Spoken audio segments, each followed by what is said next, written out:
আসসালামু আলাইকুম রহমতুল্লাহি ওবারাকাতু। বড়লোক হওয়ার অনেক শখ ছিল, তবে বড়লোক হইতে পারি নাই, এতে আমি খুশি। কারণ আমি যদি একটু হাদিসের দিকে লক্ষ্য করি, তাহলে বড়লোকরা শান্তিতে নাই। আমি একটা কথা বলবো, শুধু বড়লোক না, বড়লোক ছোট লোক কেউ পৃথিবীতে শান্তি করার জন্য আসে নাই। কারণ আল্লাহ বলছে যে আমাকে খুশি না করে, আমার হাবিবকে খুশি না করে কেউ পৃথিবীতে শান্তিতে থাকতে পারবে না। সে চাইলেও কিন্তু পারবে না। আসসালামু আলাইকুম রহমতুল্লাহি ওবারাকাতু। কেউ আমার ঘরে চালাই কইরা, ধোকা দিয়া, সিরিং কইরা আমার ঘরে কেউ হারাতে পারবে না ইনশাল্লাহ।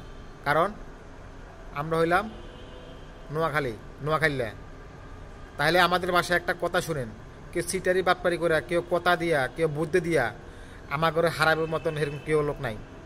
তাহলে আমার বাসায় একটা কথা শুনেন, হুনেন ভাইয়া, আমরা বালার লগে বালা, গাদ্দার লগে হাতাইল্লা, আমরা গরি না কোনো আল্লাহ জাল্লা, আরাম করে তেল মারা করতে তেল তেল্লা, আমরা হইলাম নোয়াখাইল্লা। এই জন্য দোয়া করেন, আল্লাহ জুমাবারে মরণ দিও, লাইলাতুল কদরে মরণ দিও, লাইলাতুল বারাতে মরণ দিও, যেদিন মরণ দাও। কিন্তু আল্লাহর কাছে বলিও না আল্লাহ তাড়াতাড়ি নেও, মৃত্যু কামনা করা জায়েজ না। আল্লাহকে বলবা, আল্লাহ যেদিন আমারে বিদায় দিবা তুমি ইচ্ছা করে, তুমি যেদিন তোমার দরবারে আমাকে কবুল করবা, সেদিন জুমাবার দিন কবুল করিও গো আল্লাহ। ও মালিক, লাইলাতুল কদরে রমজান মাসে কবুল করিও, লাইলাতুল বরাতি ঈদের দিনে কবুল করিও, আমার দিনের নবীর মদিনাতে আমাদেরকে কবুল করিও গো। বৃষ্টি নাজিল করে তাকে আমার আল্লাহ, পৃথিবীর কেউ নাই বৃষ্টি নাজিল করবে। বৃষ্টি নাজিল করে কে? কেউ ক্ষমতা আছে নাকি? আগামীকাল আপনার জমিতে বৃষ্টি দিয়ে দিব। যদি ক্ষমতা থাকতো তাহলে তো বেসবা ফেলে মেরে ফেলতো মানুষ। হ্যাঁ,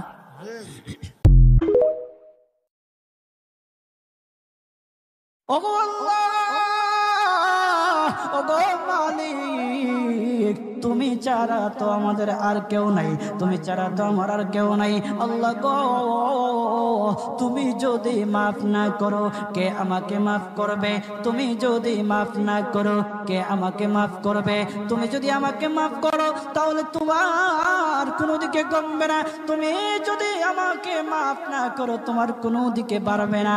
আল্লাহ গো, তুমি আমাকে মাফ করে দাও। সারাটা জীবন অন্যায় কাজ করেছি, সারাটা জীবন নাফরমানি করেছি, আমার কাছে কালেমার দাওয়াত কম আসে নাই, আমার কাছে কালেমার দাওয়াত কম আসে নাই, আমাকে লোকেরা কম বোঝায় নাই। ওগো আল্লাহ, তুমি আমার